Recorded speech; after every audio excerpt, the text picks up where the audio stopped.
नमस्कार. वसंत व्याख्यानमालेच्या 147व्या ज्ञानसत्रातलं आजचं दुसरं पुष्प. आजचं पुष्प गुंफण्यासाठी आपले आजचे वक्ते आहेत अहमदनगरच्या स्नेहालय संस्थेचे संचालक डॉक्टर गिरीश कुलकर्णी. डॉक्टर गिरीश कुलकर्णींची ओळख महाराष्ट्रालाच नव्हे तर अवघ्या देशाला सत्यमेव जयते या टीव्ही प्रोग्रामच्या माध्यमातून झालेलीच आहे. परंतु कार्यक्रमाची औपचारिकता म्हणून गिरीश कुलकर्णींची औपचारिक ओळख करून देण्यासाठी आलो आहे. डॉक्टर गिरीश कुलकर्णी यांचं पदव्युत्तर शिक्षण समाजशास्त्र आणि राज्यशास्त्र या विषयात झालेलं आहे आणि त्यांनी राज्यशास्त्र आणि सार्वजनिक व्यवस्थापन या विषयामध्ये PhD देखील केलेली आहे. 33 वर्षापूर्वी साधारण 20च्या वयातला एक तरुण वेश्या व्यवसायातल्या महिलांचं आणि मुलींचं शोषण पाहून अस्वस्थ होतो आणि तो त्यांना त्या संकटातून त्या दुःखातून मुक्त करण्यासाठी स्नेहालय या संस्थेची स्थापना करतो. ही गिरीश कुलकर्णींची एक ओळीत सांगण्याची ओळख. परंतु त्यानंतरचा स्नेहालयचा 33 वर्षांचा प्रवास पाहिला. त्यांनी ज्या लाखो करोडो मुलींना महिलांना आश्रय दिलेला आहे, त्यांना हक्काचं घर मिळवून दिलेलं आहे, अनाथ बालकांना, ते पाहिलं की खरंच थक्क व्हायला होतं. 27 पेक्षा जास्त संस्थांचे प्रकल्पांचे ते स्नेहालय ही संस्था मातृसंस्था आणि सुकाणू म्हणून काम करते. स्नेहालयनं महाराष्ट्राला लाखो करोडो कार्यकर्ते दिलेले आहेत. डॉक्टर गिरीश कुलकर्णींना 2012 साली राष्ट्रपती पुरस्काराने देखील सन्मानित करण्यात आला आहे. असे आपले आजचे वक्ते डॉक्टर गिरीश कुलकर्णी वसंत व्याख्यानमालेच्या 147व्या ज्ञानसत्रातलं दुसरं पुष्प गुंफत आहेत. त्यांचा आजचा विषय आहे सेवा कार्यातील प्रयोगशीलता, स्नेहालय. डॉक्टर गिरीश कुलकर्णी.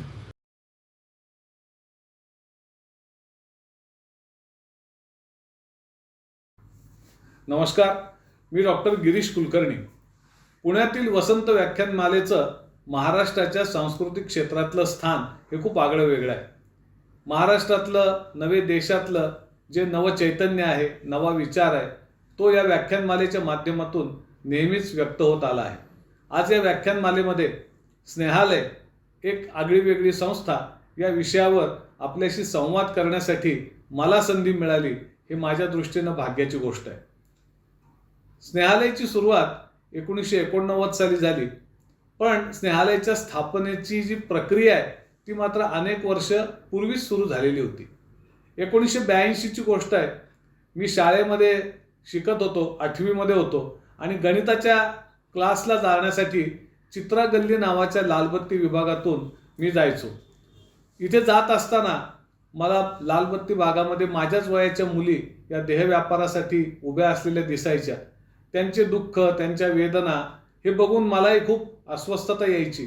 मला असं वाटायचं की या मुलींनी माझ्याबरोबर शाळेत आलं पाहिजे, क्लासमध्ये बसलं पाहिजे. त्यांची सुद्धा काही स्वप्न असतील, ती स्वप्न साकारण्याचा अधिकार आणि हक्क त्यांनाही मिळायला पाहिजे. पण या मुलींना इथं कोणीतरी आणलंय. त्यांच्याशी अतिशय वाईट प्रकारचे अत्याचार, समाजातले अतिशय गुन्हेगारी वृत्तीचे लोक किंवा ज्यांना मौज मजा करमणूक पाहिजे ते लोक त्यांच्यावर करतायत. कधी कधी हे अत्याचार सामुदायिकरित्या केले जायचे आणि त्या लहान मुलींचा जो आक्रोश असायचा तो अनेकदा मी ऐकायचो, जाताना पाहायचो. त्यांना मारलं जायचं, त्यांना देहव्यापारासाठी मजबूर केलं जायचं आणि असे काही प्रसंग असायचे ज्याचं वर्णन मी सार्वजनिक ठिकाणी करूही शकत नाही. परंतु अनन्वित असे अत्याचार त्यांच्यावर या देहव्यापाराला प्रवृत्त करण्यासाठी केले जायचे आणि हे बघून मला असं वाटलं की मला काहीतरी केलं पाहिजे. पण काय करायचं हे समजण्याचं ते वय नव्हतं. असेच दिवस गेले आणि जेव्हा मी 11वी-12वीत होतो तेव्हा माझ्या वर्गामध्ये एका विशिष्ट समाजाचा मित्र मला मिळाला. आपल्या देशामध्ये दुर्दैवाने आजही जाती प्रथा आहे. आपण जेव्हा भारत देशाची कल्पना करतो त्यावेळेला आपल्यासमोर एक उदात्त असं चित्र उभं राहतं. त्यामध्ये भारत माता असते, त्यामध्ये एक अखंड असा एकजीव झालेला भारत देश असतो. पण हे आपल्या कल्पनेतलं चित्र असतं. वास्तवातला भारत कसा आहे तर आजही भारतातल्या बहुतांश लोकांची खरी ओळख त्यांची जात आहे आणि त्या जाती व्यवस्थेनं या समाजाचं एका तुकड्यांमध्ये रूपांतर केलेलं आहे आणि मग अशा असंख्य तुकड्यांनी जोडून भारत देश तयार होतो का काय, अशी चर्चा ही आपण नेहमी ऐकतो. त्यामध्ये काही तथ्य नक्कीच आहे. या जाती व्यवस्थेनं प्रत्येकाला एक काम दिलं आणि त्यामध्ये काही जातींच्या नशिबी इतकी वाईट कामं आली की त्याची आपण मानवतेच्या विरोधातली कृत्य असंच वर्णन करू शकतो. काहींना समाजाचा मैला आपल्या डोक्यावर उचलावा लागत होता, काहींच्या कपाळावर आपण गुन्हेगारीचा शिक्का मारून ठेवलाय, काही समाजातल्या मुलींना आणि महिलांना देहव्यापार करावा लागतो किंवा त्यातील मुलींवर आणि महिलांवर तो लादला जातो. माझा मित्र अशाच समाजातून आला होता जिथे मुलींना आणि महिलांना देहव्यापार हा जातीची प्रथा म्हणून करावा लागत होता. आणि ज्या वेळेला मी त्या मित्राच्या घरी गेलो त्यावेळेला मी पाहिलं की त्याची एक 16-17 वर्षाची बहीण देहव्यापारामध्ये आहे, त्याची 40 वर्षांची आई ही सुद्धा देहव्यापार करते आणि 70ची आजी ही सुद्धा चहाच्या कपावर देहव्यापार करते आहे, गिरायकांबरोबर जाते आहे. आणि बघून मी स्तब्ध झालो. क्षणभर माझ्या मनात विचार आला की माझे आई वडील शिक्षक आहेत आणि माझा चांगल्या कुटुंबात जन्म झाला म्हणून माझी कधी शिक्षणाची आबाळ झाली नाही, माझी जेवणा खाण्याची आबाळ झाली नाही. आणि मला नेहमीच प्रश्न विचारला जायचा, तू कोण होणार? आणि मी काहीतरी स्वप्न सांगायचो. मग ते स्वप्न कधी लष्करी अधिकारी होण्याचं होतं, मग सनदी सेवेमध्ये जाण्याचं होतं. अशा प्रकारची स्वप्न त्या वेळेला जी पडायची ती आम्ही सांगायचो. आणि इथे माझ्यासमोर जी माणसं उभी होती त्यांच्यासमोर कोणतंही भविष्य नव्हतं, त्यांच्या जगण्याचा कोणताही उद्देश त्यांनाही माहीत नव्हता, ती फक्त वापरली जात होती. क्षणभर मनात विचार आला की ही देवाची कृपा आहे की मी एका सुशिक्षित कुटुंबामध्ये जन्म घेतला. पण मी जर इथं जन्माला आलो असतो आणि मला माझी आजी, बहीण, आई या ठिकाणी असा व्यवसाय व्यापार करताना दिसली असती आणि त्यांच्यावरचे असे अनन्वित अत्याचार मी जर पाहिले असते तर मला काय वाटलं असतं? मी नुसतंच हे पाहिलं असतं की काही कृती केली असती. आणि त्या क्षणी मला अतिशय आतून अशी प्रेरणा आली की मी अनेक वर्ष एका गोष्टीवर विचार करतोय आणि मी काहीच केलं नाही आणि आजही मी हे फक्त बघतोय आणि मी काहीच करत नाही. तर या अस्वस्थतेमध्ये मी असतानाच मग एका सामाजिक संघटनेशी माझा संबंध आला, विद्यार्थी संघटनेशी माझा संबंध आला. तिचं नाव अखिल भारतीय विद्यार्थी परिषद. आणि या संघटनेमध्ये विद्यार्थ्यांचे प्रश्न, त्याचबरोबर युवकांचे प्रश्न यासोबत जवळपास 10 वर्ष मला काम करायला मिळालं. भारताच्या वेगवेगळ्या भागात जायला मिळालं. अनेक पूर्णवेळ चांगले कार्यकर्ते माझ्या नशिबामध्ये आले ज्यांनी मला खूप चांगल्या प्रकारचं मार्गदर्शन केलं, चांगली मूल्यव्यवस्था दिली. मग त्यात सदाशिवराव देवधर होते, अनेक जण होते, मी अनेकांचा उल्लेख इथं करू शकतो आणि त्यांच्याविषयी मला भरभरून बोलता देखील येईल, पण वेळेची मर्यादा आहे. पण अशा अनेकांनी मला घडवलं. मग त्यावेळी असं वाटलं की प्रत्यक्ष समाजाच्या प्रश्नांसोबत काम करणारी जी माणसं आहेत त्यांना भेटलं पाहिजे.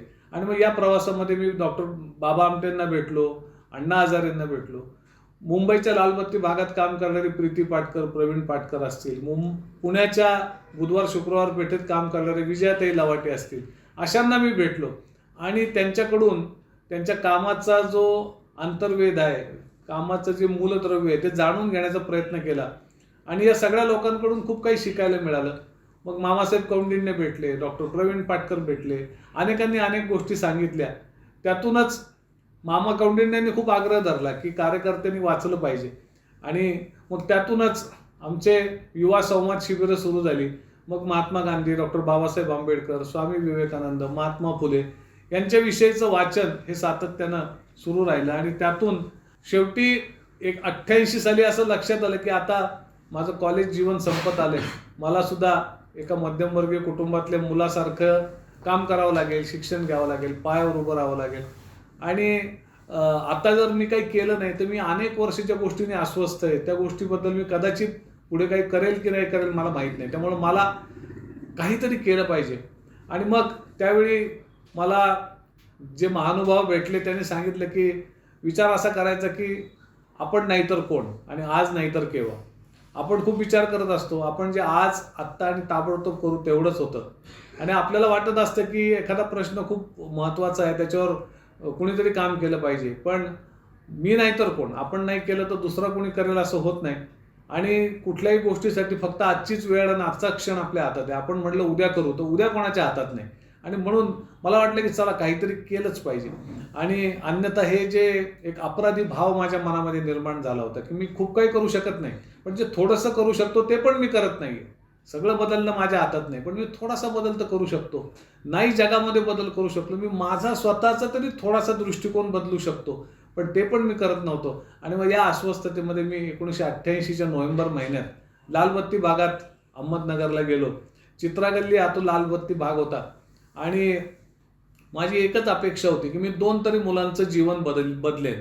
नाहीतर हे ओझं जे आहे हे माझ्या डोक्यावरचं कायम तसंच राहील आणि मला खूप अस्वस्थता वाटत होती.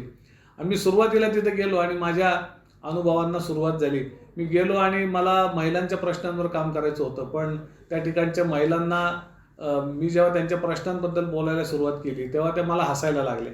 मग मी क्वेश्चनेअर बनवली, प्रश्नावली बनवली आणि त्यांच्या प्रश्नांचा जरा शास्त्रशुद्ध अभ्यास करू म्हटलं. मग तुम्ही किती ग्राहक तुम्हाला मिळतात, किती पैसे तुम्हाला मिळतात, त्यातनं किती पैसे कशावर तुम्ही खर्च करता, व्यसनावर किती पैसे खर्च होतात, औषध पाण्यावर किती खर्च होतात, असे माझे प्रश्न होते. आणि महिला खूप हसायच्या, मला उडवाउडवीची उत्तरं द्यायच्या आणि मी खूप दुःखी व्हायचो की मला कोणी गांभीर्याने इथं घेत नाही. आणि मग लताबाई पवार भेटल्या. त्या अनेक वर्ष लालबत्ती भागामधल्या होत्या. परिस्थितीनं त्यांना या लालबत्ती भागामध्ये आणलेलं होतं. त्यांनी मला सांगितलं की बाळा तू यांचा कोण आहेस? मी त्यांना विचारलं लता का या बायका मला गांभीर्याने काही घेत नाहीत, उडवाउडवीची उत्तरं देतात. तिने सांगितलं की तू यांचा कोण आहेस? तुला जर यांच्याकडून संवाद करायचा असेल, यांच्याकडून खरी उत्तरं हवी असतील तर तुला त्यांच्याशी नातं जोडायला पाहिजे. तुझ्यासारखे रोज इथे खूप लोक येऊन जातात आणि त्यांचा कोणावरही विश्वास नाही, खास करून कोणत्याही पुरुषावर तर नाहीच नाही. तर त्यांना या गोष्टींची सवय असते, त्यामुळं त्यांना तुझा उद्देशच माहीत नाही. तर तुला तुझा उद्देश सांगायला पाहिजे. तर मी माझा उद्देश सांगितला आणि तरीसुद्धा मला कोणी दाद दिली नाही. तिथे एक गंगू नावाची मुलगी होती, 17 वर्षांची असेल. तिचा एक 3 वर्षाचा मुलगा होता आणि पोटामध्ये पण तिचं बाळ होतं. हा जो पोरगा होता तिला खूप त्रास द्यायचा आणि त्याला गिराईकं गुटखा आणायला सांगायचे, सिगरेटी आणायला सांगायचे आणि तो पोरगाही थोडा थोडा त्या व्यसनांच्या नादी लागलेला होता. त्याचबरोबर तो अतिशय वाईट दृश्य लालबत्ती भागातली बघायचा आणि आईला थोडीशी काळजी वाटायची की या मुलाचं कसं होईल. बऱ्याचदा ती त्याला भांग किंवा अफू देऊन कॉटखाली झोपून ठेवायची आणि त्यामुळे तो मुलगाही थोडासा त्याच्या मानसिकतेवरही परिणाम व्हायला लागला होता. तो थोडासा मंद व्हायला लागला होता. हुशार चांगला मुलगा होता पण वाया चालला होता. आणि एकदा तर असं घडलं की एका गिरायकाने त्याच्यावरच लैंगिक अत्याचार करायचा प्रयत्न केला आणि रात्रीच्या वेळी लालबत्ती भागामध्ये अंधार असतो, बऱ्याच महिला व्यसन करून असतात, त्यामुळे त्यांना काय चाललं त्याची शुद्ध फारशी नसते. असं ते वातावरण त्यावेळेचं होतं. आणि तिने सांगितलं माझा मुलगा जो आहे तो संध्याकाळच्या वेळेला तू घेऊन जातो का? त्याला तू घेऊन जा आणि त्याच्यासाठी काहीतरी कर. तू माझ्यासाठी काहीच करू शकत नाही कारण आमचं आयुष्य संपलंय. मी विचार करत होतो की 18व्या वर्षी माणूस सज्ञान होतो आणि त्याचं नवीन आयुष्य सुरू होतं आणि या ठिकाणी 17 वर्षाची मुलगी म्हणते तिचं सगळं संपलेलं आहे. कारण ती जवळपास 13व्या वर्षापासूनच या देह व्यापारामध्ये ढकलली गेलेली होती आणि अतिशय वाईट अनुभव तिने घेतले होते. तिचा माणुसकीवर विश्वास असण्याचं कोणतंही कारण समाजाने शिल्लक ठेवलेलं नव्हतं. तर त्या स्त्रीनं तिचा एक मुलगा मला दिला. ते बघून एका दुसऱ्या महिलेनं, तर तिचे पण 4 मुलं होती, त्यापैकी ती म्हणली 2 मुलं घेऊन जा आणि ते 2 मुलं सांभाळा संध्याकाळच्या वेळेला. कारण त्यांचाही तोच प्रश्न होता, लैंगिक छळ, गिरायकांसाठी दारू, गांजा, अफू आणणे. आणि तिने तिचे 2 मुलं दिले. पैकी एक पळून गेला मोठा, त्याचं नाव रवी. पण एक छोटा पोरगा होता परशुराम, तो थांबला. आणि मग 2 मुलांना घेऊन मी समोरच्या अहमदनगर महापालिकेच्या शाळेच्या मैदानामध्ये गेलो आणि त्या मुलांबरोबर गप्पा मारल्या, खाऊ खाल्ला, त्यांना त्यांची नखं कापली, त्यांना गोष्टी सांगितल्या. त्यांना भूताच्या गोष्टी आवडायच्या आणि मलाही भूताच्या गोष्टी खूप माहिती होत्या. मग आमची मस्त मैत्री जमली. मग दुसऱ्या दिवशी मी परत आलो.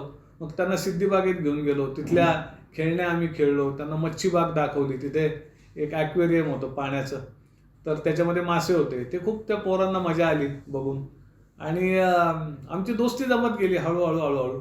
आणि मी खूप आनंदी झालो की मला एक उद्दिष्ट होतं की 2 तरी मुलांसाठी काहीतरी करीन आणि ते मला शक्य होत नव्हतं. प्रत्यक्षामध्ये ते जमलं त्यावेळेला मला खूप आनंद वाटला की मला 2 मुलं मिळाली आणि माझं एकदम ओझं हलकं झालं आणि मला बरं वाटायला लागलं थोडंसं. म्हणजे बऱ्याच वर्षांनी मला बरं वाटायला लागलं आणि असं वाटलं की चला 2 तरी मुलांसाठी काहीतरी आपण करतोय. मग त्या मुलांना मी शाळेत घातलं, त्यांना रोज मी संध्याकाळी शिकवायचो, गाणे म्हणून घ्यायचो. हळूहळू मी त्यांना माझ्या घरी घेऊन जायला लागलो. मग माझ्याकडे सायकल होती, सायकलवर 2 जण पाठीमागं बसून आम्ही मस्त गावभर फिरायचो.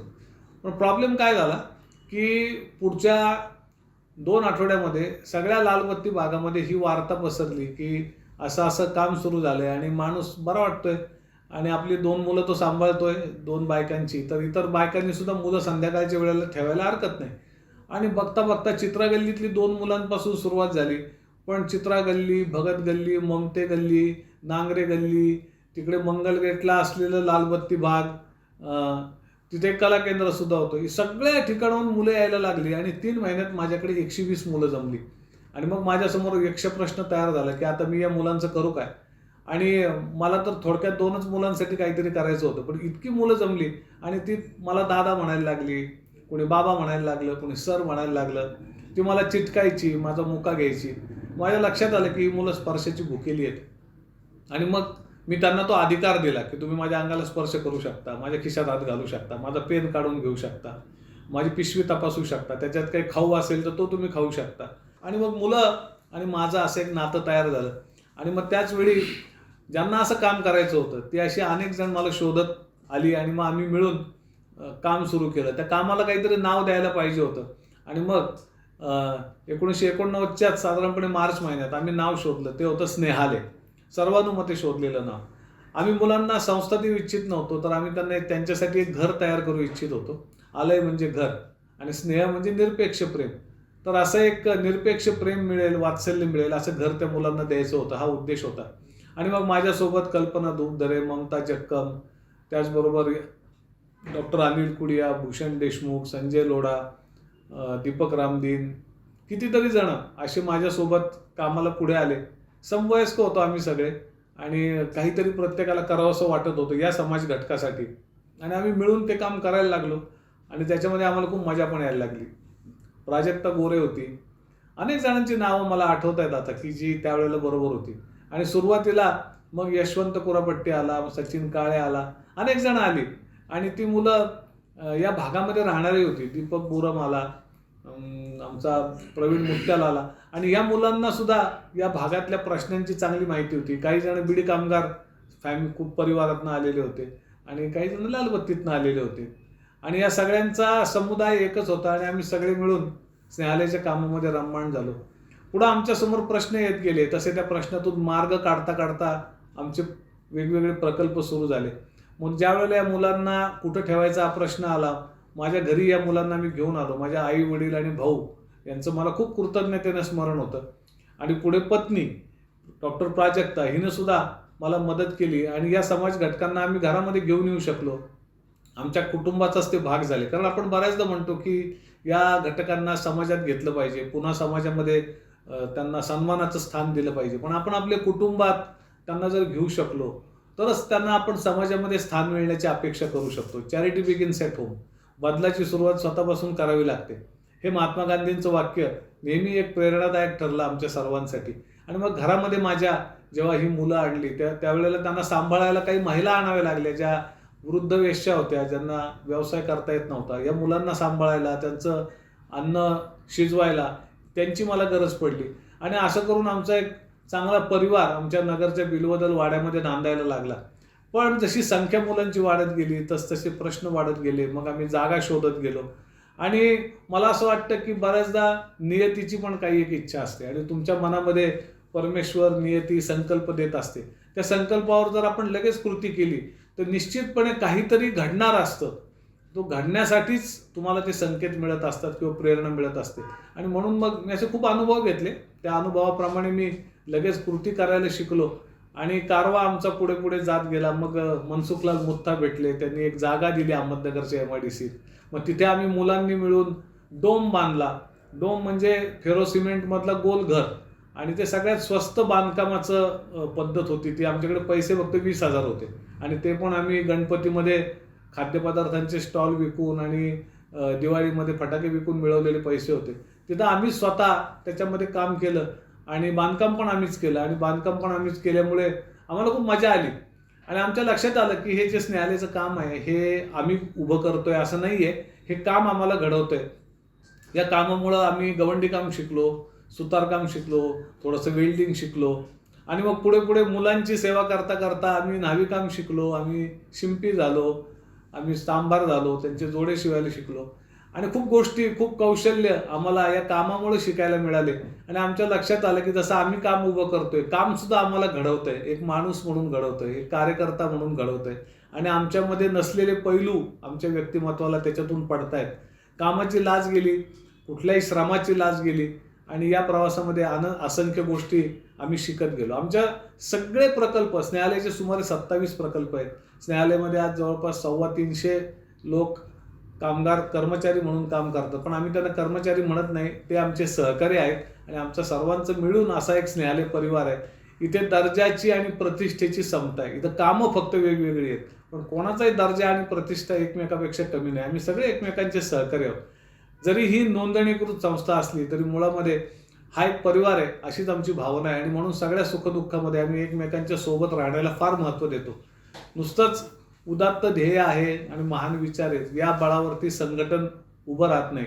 तर ज्या वेळेला प्रेमाच्या धाग्यांनी माणसं एकमेकांशी बांधली जातात त्यावेळेलाच एखादं ध्येय त्यांना अजून घट्ट बांधून ठेवत असतं. पण प्रेमाचे धागे ही त्याची पूर्वअट आहे.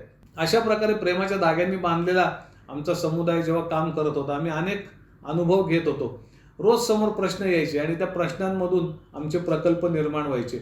आमच्यासमोर प्रश्न आला की देह व्यापारातल्या मुलींना आपण तिथे वसतिगृह करतो, चालवतो, त्याच्यामध्ये ठेवतो, पण रोज अनधिकृतरित्या अनेक देह व्यापारामधले बळी महिला आणि मुलं यामध्ये आणून टाकली जातात आणि आपण एक प्रकारे गळकारांजण भरतो. असं काही लोक म्हणाले की तुम्ही 4 मुली लालबत्तीतून तुमच्या हॉस्टेलमध्ये नेता, पण 14 मुली आलेल्या असतात एका महिन्यामध्ये, काय फायदा तुमच्या कामाचा? मग आम्ही अँटी ट्रॅफिकिंगचा ड्राईव्ह सुरू केला, म्हणजे देह व्यापारातल्या अल्पवयीन मुली बाहेर काढायला सुरुवात केली आणि हे काम आमचं एवढं वाढलं की आम्ही जवळपास म्हणजे 700हून जास्त केसेस, आता मागच्या 33 वर्षांचा प्रवास आहे, आम्ही असंख्य केसेस केल्या आणि त्याच्यामध्ये जवळपास 100 केसेसमध्ये कन्व्हिक्शन झालेली आहेत. आम्ही साक्षीदार आणि पंच म्हणून काम केलेलं आहे. तर खरा मुद्दा हा असतो की कायदा कायद्याचं काम करत असतो, पण आपल्या देशामध्ये जे आम नागरिक आहेत तर आपल्या देशामध्ये गर्दीच जास्त आहे, आपल्याकडे नागरिक फार कमी आहेत. कारण जेव्हा पोलिसांना साक्षीदार आणि पंच लागतात तर सुशिक्षित पांढरपेशे लोक कुठलेही साक्षीदार आणि पंच व्हायला तयार नसतात. त्यांना वाटतं हे पोलिसांचं काम आहे, स्वयंसेवी संस्थेचं काम आहे. पण स्नेहालयाच्या कार्यकर्त्यांनी ॲक्टिव्हली साक्षीदार पंच म्हणून भूमिका बजावली आणि त्यामुळे मोठा सामाजिक बदल घडला.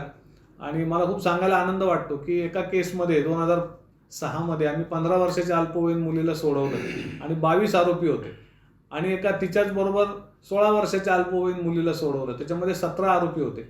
या दोन्ही केसेस आम्ही 8 वर्ष लढलो. साक्षीदार पंच आम्ही होतो आणि समाजातले अतिशय प्रतिष्ठित असे लोक, वजनदार असे लोक त्याच्यामध्ये आरोपी होते आणि रोजची लढाई होती. धमक्या यायच्या, ब्राईब किंवा लाच देऊन आम्हाला फोडण्याचे प्रयत्न व्हायचे, पण आम्ही कधी हटलो नाही मागे आणि शेवटी या गुन्ह्यांमध्ये दुहेरी जन्मठेप आरोपींना मिळाली आणि त्यामुळे एक दरारा आणि एक धाक तयार झाला. नुसता कडक कायदा असून त्याचा समाजामध्ये उपयोग नसतो. त्या कायद्यावर आधारित अशा प्रकारची शिक्षा जर गुन्हेगारांना झाली तरच कायद्याला अर्थ प्राप्त होतो आणि तरच कायद्याचा दरारा निर्माण होतो. आमच्या अहमदनगर जिल्ह्यामध्ये आज देह व्यापारामध्ये 3500 महिला आहेत, परंतु एकही अल्पवयीन मुलगी नाही आणि त्याचं महत्त्वाचं कारण म्हणजे आम्ही वेळोवेळी केलेला संघर्ष. कुठलंही चांगलं काम हे उभं करण्यासाठी तुम्हाला रचनात्मक काम तर करावंच लागतं, पण कुठलंही रचनात्मक काम टिकवण्यासाठी तुम्हाला संघर्ष हा करावाच लागतो. हा आमचा आजवरच्या अनुभवाचा सारांश सांगता येईल. आणि आम्ही कधीही संघर्ष करायला कचरलो नाही. कधी कधी बदनामी होते आणि मग आपल्याला सतत लोक काय म्हणतील किंवा लोकांमध्ये आपण सुप्रसिद्ध असलं पाहिजे, आपल्याविषयी कोणी वाईट बोललं नाही पाहिजे, असा कॉम्प्लेक्स मनामध्ये ठेवून चालत नाही. तर बऱ्याच वेळा तुमच्या ठरवलेल्या ध्येयासाठी, मूल्यांसाठी तुम्हाला संघर्ष करावा लागतो आणि संघर्ष हा जसं चांगला लौकिक प्राप्त करून देतो तसं कधी कधी तुमच्या बदनामीलाही कारण ठरतो. लोक तुमची वेगवेगळ्या प्रकारे बदनामी करत असतात, पण मला असं वाटतं की आम्ही नेहमीच ध्येयाला महत्त्व दिलं, आम्ही नेहमीच आमच्या उद्दिष्टाला महत्त्व दिलं. आमच्याविषयी कोण काय बोलतं याला आम्ही महत्त्व दिलं नाही आणि म्हणूनच एक मोठा सामाजिक बदल आम्ही घडवू शकलो. आज भारतातला पहिला बालकमुक्त देह व्यापार हा आमच्या अहमदनगर जिल्ह्यामध्ये आहे. आजही तुम्ही कोणत्याही मोठ्या शहरात जा आणि त्या ठिकाणी पहा, अगदी पुण्यातल्या बुधवार शुक्रवार पेठेत चक्कर मारली तरी काही अल्पवयीन मुली दिसतीलच आणि त्यामध्ये सिव्हिल सोसायटीचा रोल खूप महत्त्वाचा असतो, भूमिका खूप महत्त्वाची असते. हे स्नेहालयानं अधोरेखित केलं. स्नेहालयाचं वेगळेपण सांगायचं झालं तर स्नेहालय हे ज्यांच्यासाठी काम करतं त्यांच्यासोबत त्यांच्यासाठी काम करतं. पहिल्या दिवसापासून स्नेहालयाच्या आजीव सदस्यांमध्ये देह व्यापारातल्या महिला होत्या, त्यांची मुलं होती, आमचे माजी विद्यार्थी होते आणि आम्ही हाच दृष्टिकोन ठेवला की ज्यांच्यासाठी आपण काम करतो त्यांना आपण सोबत घेतलं पाहिजे, त्यांचं म्हणणं ऐकलं पाहिजे आणि आपण जर त्यांचं म्हणणं ऐकलं तरच आपलं काम हे खऱ्या अर्थाने परिणामकारक होऊ शकतं. आणि बऱ्याचदा असं होतं की ज्यांच्यासाठी काम करतो ते वेगळेच असतात आणि जे लोक काम करतात ते वेगळेच असतात. त्यामधून बऱ्याचदा संस्था निरुद्देश होतात, संस्थांची परिणामकारकता संपते. आणि म्हणून आम्ही पहिल्यापासूनच हा उद्देश ठेवला. दुसरं म्हणजे आपण ज्यांच्यासाठी काम करतो त्यांच्याकडे या संस्थेची जबाबदारी, मालकी, सार्वभौमत्व आपण सोपवलं पाहिजे. कारण शेवटी आम्ही ती वेदना आम्ही समवेदना अनुभवली होती, पाहिली होती, परंतु ती वेदना आम्ही स्वतः अनुभवलेली नव्हती. लालबत्तीत जन्म घेणं, लैंगिक अत्याचार सोसणं, हे दुःख काय आहे हे आम्ही जवळून पाहिलं, पण ते आम्ही स्वतः अनुभवलेलं नव्हतं. पण ज्यांनी ते स्वतः अनुभवलेलं असतं त्यांना जर त्यांच्या जीवनाच्या बदलाची सूत्र किंवा सुकाणू आपण दिलं तर ते फार चांगल्या रीतीने स्वतःचं जीवन बदलू शकतात आणि इतरांसाठी सुद्धा प्रेरणा बनू शकतात, हा आमचा विश्वास होता.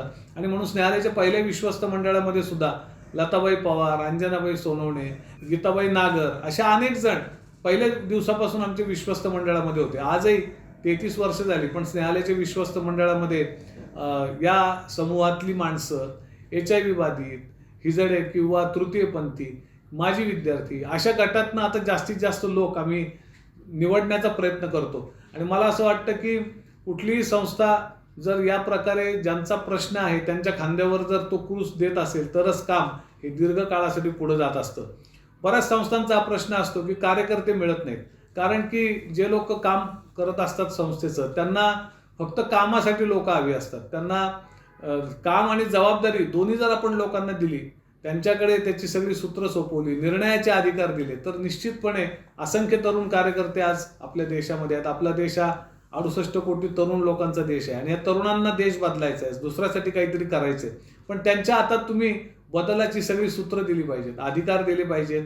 नुसतंच त्यांना जबाबदारी देऊन नाही चालणार, त्याची सगळ्याची त्यांना पदही दिली पाहिजेत. तर निश्चित तरुण माणसं पुढे येतात, जबाबदाऱ्या स्वीकारून मोठा बदल घडवतात, हा आमचा अनुभव आहे. आणि म्हणून त्यांच्यासोबत त्यांच्यासाठी काम करण्याचा एक संकल्प आम्ही केला. जसा भारत आहे तसं चित्र आपल्या संस्थेत पाहिजे. स्नेहालय संस्थेमध्ये सगळ्या जातीचे, धर्माचे, पंथाचे लोक आहेत. बऱ्याचदा खूप चांगलं काम करणारे लोक एकाच जातीचे किंवा एकाच धर्माचे असतात, पण ज्यावेळेला तुम्ही सामाजिक बदलासाठी संघर्षाचं काम करता त्यावेळेला मग तुमच्या संस्थेची आणि कामाची मोठ्या प्रमाणावर बदनामी केली जाते. तिला जातीचं लेबलिंग केलं जातं, धर्माचं लेबलिंग केलं जातं. आणि म्हणून मला असं वाटतं की जर देशासाठी काम करतो तर देशाचं चित्र आपल्या संस्थेत पाहिजे. आणि स्नेहालयचं हे एक बलस्थान आहे की इथे हिंदू, मुस्लिम, ख्रिश्चन, पारशी सगळ्या धर्माचे लोक आहेत. त्याचबरोबर आपण जर पाहिलं तर हिंदू समाजातल्या सगळ्या जातींचे लोक आहेत, भटके विमुक्त आहेत, दलित आहेत, ब्राह्मण आहेत, मारवाडी आहेत, सगळ्या इतर मागासवर्गीय समूहातले लोक आहेत. स्टाफमध्ये सुद्धा सगळ्या प्रकारचे लोक आहेत.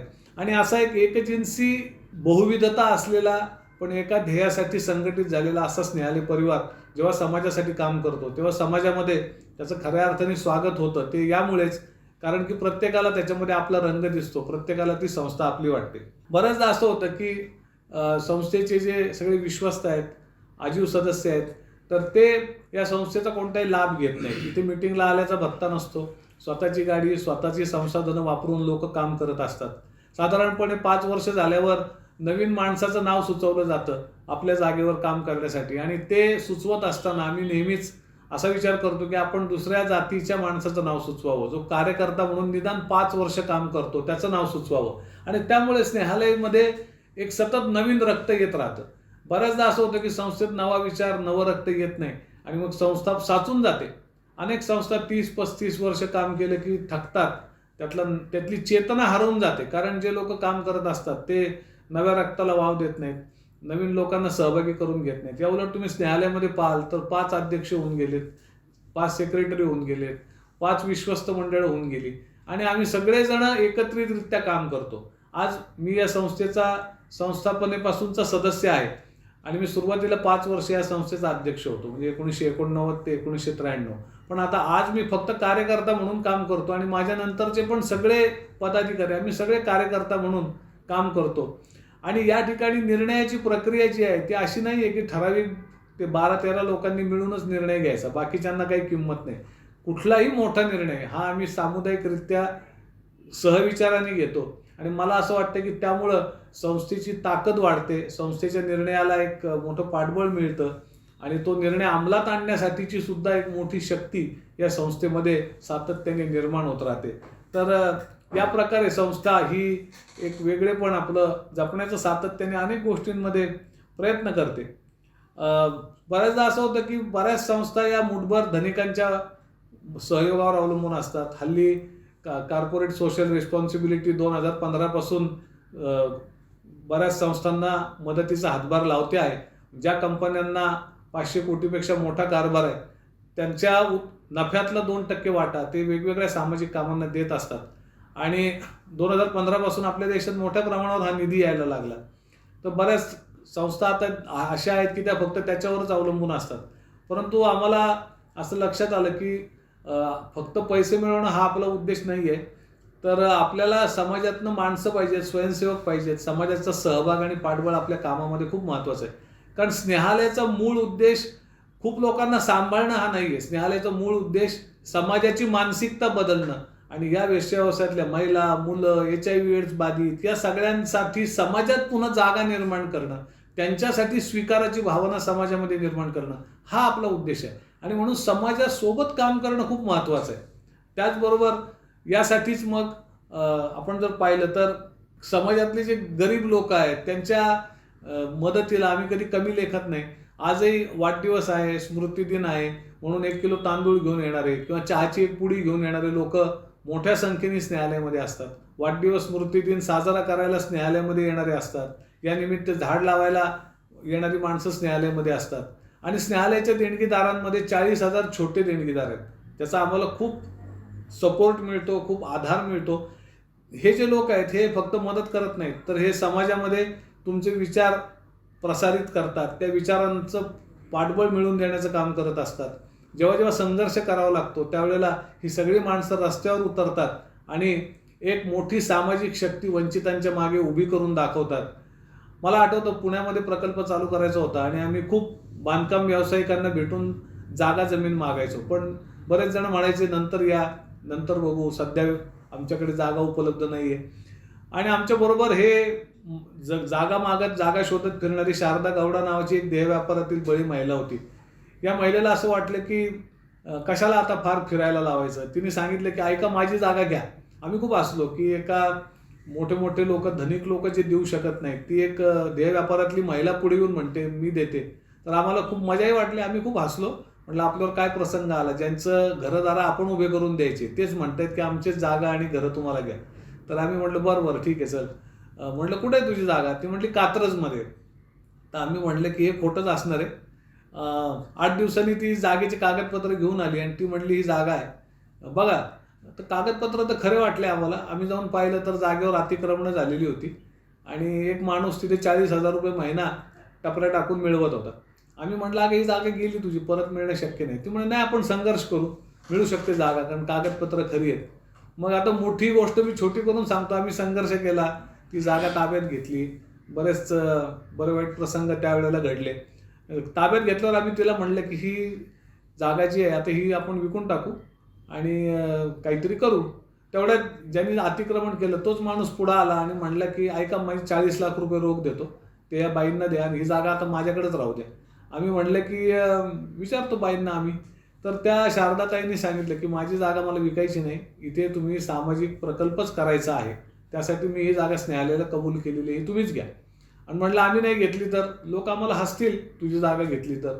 ती म्हणली तुम्ही नाही ही जागा घेतली तर मी ही जागा दुसऱ्या एखाद्या संस्थेला दिली आणि कुठली तरी संस्था मला भेटेलच पुण्यात जागा देते म्हणल्यावर, नाही तर मी जाहिरात दिली म्हणे पेपरला, दिलंच ही जागा दुसऱ्या एखाद्या संस्थेला. पण म्हणलं इतकं जिद्द का?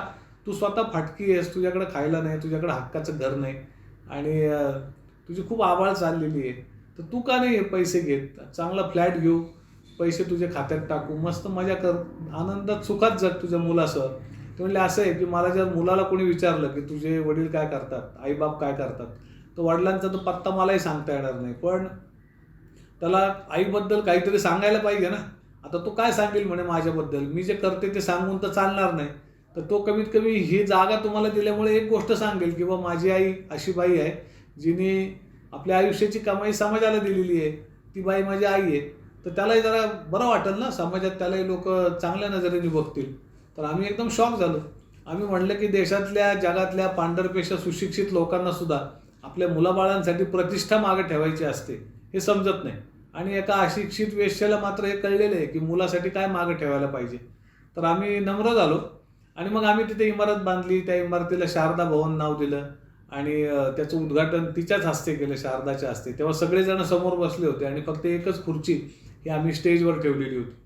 तर या घटनेमधून आम्हाला खूप शिकायला मिळालं. सामाजिक संस्था गरीब असतात कारण की गरिबांच्या दातृत्वाकडे त्या फार दुर्लक्ष करतात आणि त्यांना त्यांची नजर अशी वर असते, वर बघतात, वर कुठून काही मिळतंय का त्याचा शोध ते घेत असतात. तुम्ही खाली जर पाहिलं तर खाली देणाऱ्यांचे हात हजारो आहेत, पण तुम्हाला ते नम्रतेने घेता आलं पाहिजे आणि ते देऊ शकतात याच्यावर तुमची श्रद्धा आणि विश्वास असला पाहिजे. आणि आमच्या विचारांमध्ये खूप बदल घडला आणि मग आम्ही हे छोट्या देणगीदारांचं मोठं नेटवर्क बांधण्याचा संकल्प केला, ज्याच्यामुळे स्नेहालय संस्था ही आर्थिक दृष्टीनं एक स्थिर संस्था आहे. कारण की खूप मदतीचे हात येत राहतात. करोना असो, किती आर्थिक आपत्ती आलेल्या असो, समाज संकटात असो, छोटे छोटे मदतीचे हात नेहमी येत राहतात आणि ते फक्त मदतच देतात असं नाही, ते कामाला सुद्धा आमच्या सोबत आलेले असतात. आणि कधी जर स्नेहालयवर कुणी आक्षेप घेतला, चुकीचं काही बोललं, तर हीच माणसं परस्पर त्याला उत्तरही देत असतात. मला असं वाटतं की कोणत्याही संस्थेची सामाजिक शक्ती ही अशी त्याच्याशी जोडलेली छोटी छोटी माणसं असतात. संस्थेचा कॉर्पस किंवा संस्थेचे प्रोजेक्ट, संस्थेच्या इमारती किंवा संस्थेच्या जागा ही काही संस्थेची खरी ताकद नसते. कोणत्याही संस्थेची खरी ताकद ही सामान्य माणसं जी म्हणतात की ही संस्था आमची आहे, ही संस्था माझी आहे असं म्हणणारी लोक जितक्या जास्त संख्येनं असतील तितकी ती संस्था ही जास्त सबळ समजली पाहिजे असं स्नेहालयाला वाटतं. आणि ह्या प्रवासामध्ये आलेला आमचा अनुभव हाच आहे की सामान्य माणसांची ताकद जर एखाद्या संस्थेमागे उभी राहिली तर त्या संस्थेला मनुष्यबळाची, कार्यकर्त्यांची आणि संसाधनांची कधीही कमी पडत नाही. हाच आमचा अनुभव आहे. या सगळ्या स्नेहालय परिवारामध्ये जेव्हा आम्ही एकत्रितरित्या काम करतो त्यावेळेला आम्ही नेहमी हा विश्वास ठेवतो की ही जी संसाधनं आहेत ती सर्वांची आहेत. असं होत नाही की या संस्थेचे पदाधिकारी आहेत ते संसाधनं वापरतात आणि ती जी दुसरी लोक आहेत त्यांच्या वापरासाठी नसतात, असं नाही. कारण लोकांना जर ती संस्था आपली वाटायची असेल तर त्यामध्ये ती संसाधनांवर पण त्यांचा अधिकार लागतो. संपूर्ण पारदर्शकता आपल्या कामामध्ये ठेवायला लागते. इथे व्हाउचरवर एक सही घ्यायची आणि पगार दुसरा द्यायचा असला प्रकार आम्ही कधीच केला नाही. इथे कोणता देणगीदार येतो आणि किती मदत करतो हे सगळ्यांना माहिती असतं. इथे 100% पारदर्शकता ठेवल्यामुळे प्रामाणिक आणि चांगली माणसं या संस्थेला सातत्याने मिळत गेलेली आहेत. या संस्थेच्या कामामध्ये बऱ्याचदा असा निर्णय घ्यावा लागतो की धाडसाने पुढे व्हावं लागतं. कधी कधी शासन यंत्रणांचा वाईटपणा येतो, कधी कधी ॲडव्होकसी करावी लागते, कधी कधी न्यायालयामध्ये जाऊन सरकारच्या विरोधामध्ये दादही मागावी लागते. पण हे सगळं करत असताना आपल्याला समाजाचं व्यापक हित हाच उद्देश समोर ठेवून ही कामं आपण सातत्याने करत असतो. संस्थेमध्ये काम करणाऱ्या सर्व कर्मचाऱ्यांना MSW करण्यासाठी स्नेहालयाने प्रवृत्त केलं. आज आमच्या सर्व कर्मचाऱ्यांनी बहुतांश 80% कर्मचारी हे सुशिक्षित आणि प्रशिक्षित आहेत आणि समाजसेवेची पदवी अनेकांनी वेगवेगळ्या विद्यापीठांमधून घेतलेली आहे.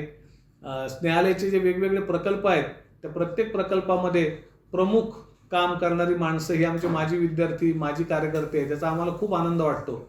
स्नेहालयाच्या प्रकल्पांविषयी सांगत बसलो तर खूप वेळ जाईल, पण जवळपास 27 प्रकल्प आहेत. काही मोजके प्रकल्प सांगायचे झाले तर आम्ही एक 400 मुलांची शाळा चालवतो, जी शाळा पूर्ण मोफत आहे. सर्वोत्तम शाळा आहे. सगळ्या प्रकारच्या ग्रंथालयं आहेत, कॉम्प्युटरची लॅब आहे, मॅथमॅटिक्सची लॅब आहे, क्रीडा प्रशिक्षण त्या ठिकाणी दिलं जातं, उत्तम संस्कार त्या ठिकाणी दिले जातात, चित्रकला, गायनकला यांचा विकास देखील तेथे केला जातो. त्याचप्रमाणे एक व्होकेशनल ट्रेनिंग सेंटर याला जोडलेलं आहे. 8वी पासूनची सगळी मुलं प्लंबिंग, इलेक्ट्रिकल, गार्डनिंग अशा असंख्य 12 प्रकारची कौशल्ये शिकत असतात. त्याचप्रमाणे या ठिकाणी एक 50 बेडचं हॉस्पिटल आहे. कधी काळी आम्ही HIV एड्स बाधित मुलांसाठी, महिलांसाठी एक सेवा प्रकल्प सुरू केला. 1992 साली जेव्हा देशामध्ये HIV एड्सची चर्चा सुद्धा अतिशय कमी होती त्यावेळेला आमच्या लक्षात आलं की लालबत्तीमधल्या महिला मुलांसाठी हा एक फार मोठा प्रश्न तयार होणार आहे आणि म्हणून त्यांच्यासाठी आम्ही टपऱ्यांमध्ये, झोपड्यांमध्ये रुग्णोपचार सेवा सुरू केली. आणि डॉक्टर मिळत नव्हता तर आम्हीच त्या ठिकाणी आमच्या डॉक्टर मार्सिया वॉरन बाई होत्या त्यांच्याकडून शिकलो आणि 15-16 प्रकारची औषधं, इंजेक्शनं द्यायला आम्हीच कार्यकर्त्यांनी सुरुवात केली. गंमत झाली. पुढे जेव्हा आमच्याकडे खरे डॉक्टर आले तेव्हा जे पेशंट होते ते म्हणायचे की आम्हाला त्या जुन्या डॉक्टरांचाच गुण येतो तुम्ही काय आमच्या अंगाला हात लावू नका असं ते खऱ्या डॉक्टरांना सांगायचे. त्यामुळे आमची त्यावेळेला खूप गोची व्हायची, कारण आम्ही सगळे खोटे डॉक्टर होतो आणि आम्ही उपचार करत होतो, कारण की त्या रुग्णाला हातही लावायला कोणी तयार नव्हतं. आणि असे आणि तसेही त्यांचा जीव जाणारच होता. त्यावेळेला डॉक्टरांच्या सल्ल्याने ते रुग्णोपचार आम्ही त्यांना देत असू, गोळ्या औषधं आम्ही त्यांना देत असू आणि काही वेळी इंजेक्शनही त्यांना देत असू. तर असे जे सगळे दिवस होते. तर या कामामध्ये सुद्धा जे पॉझिटिव्ह या गटातनं आलेले लोक आहेत तेच याचं नेतृत्व करतात, हा प्रकल्प पाहतात.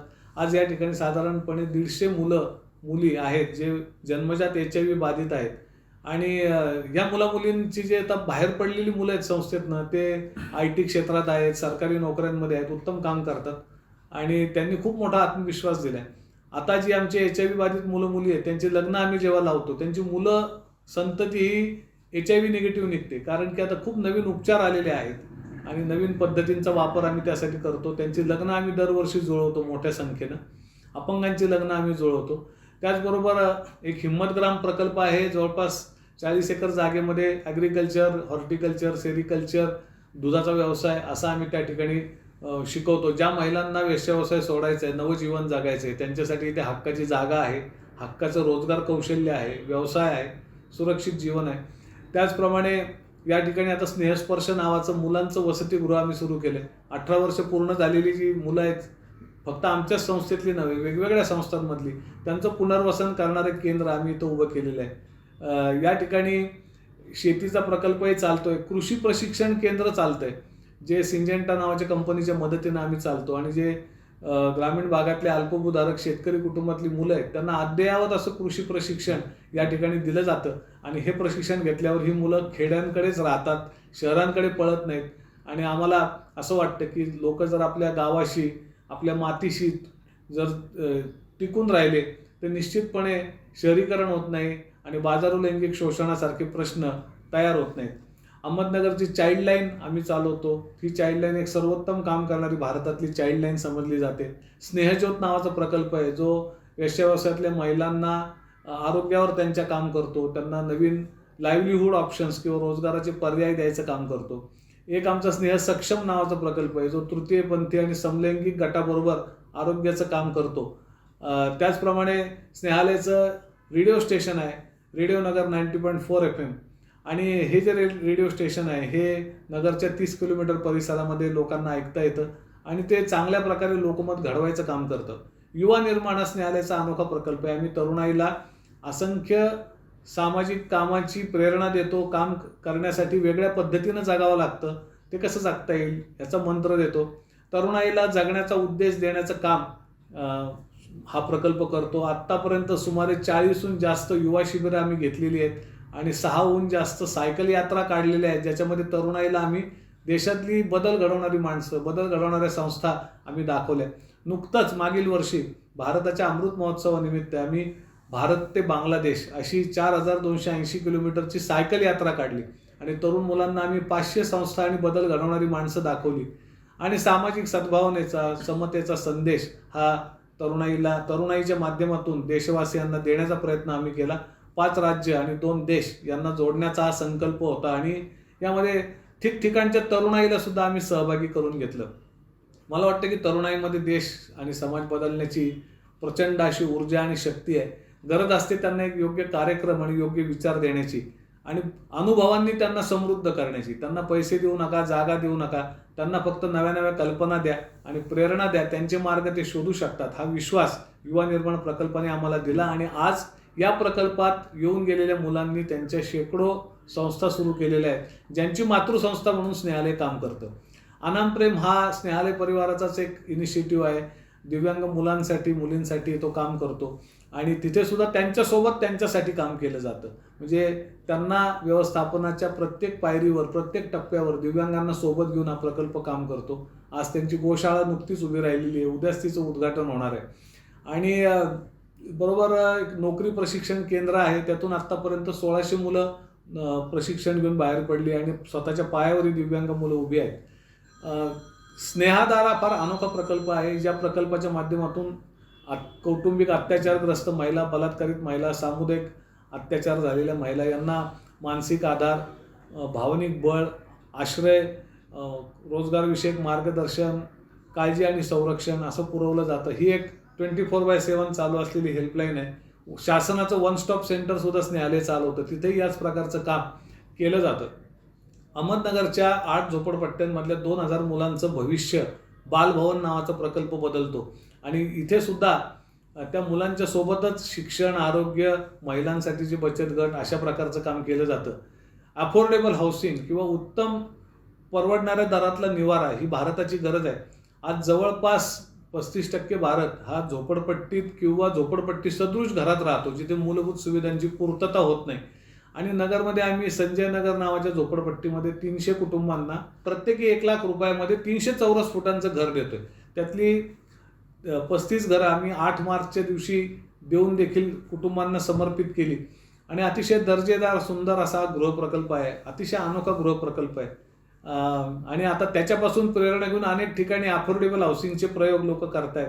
बालभवन सुद्धा एक अतिशय वेगानं पॉप्युलर होणारा अशा प्रकारचा प्रकल्प आहे. या सगळ्याच्या बरोबरच तरुणाईला रोजगार देण्यासाठी पण आम्ही उपक्रम करतोय.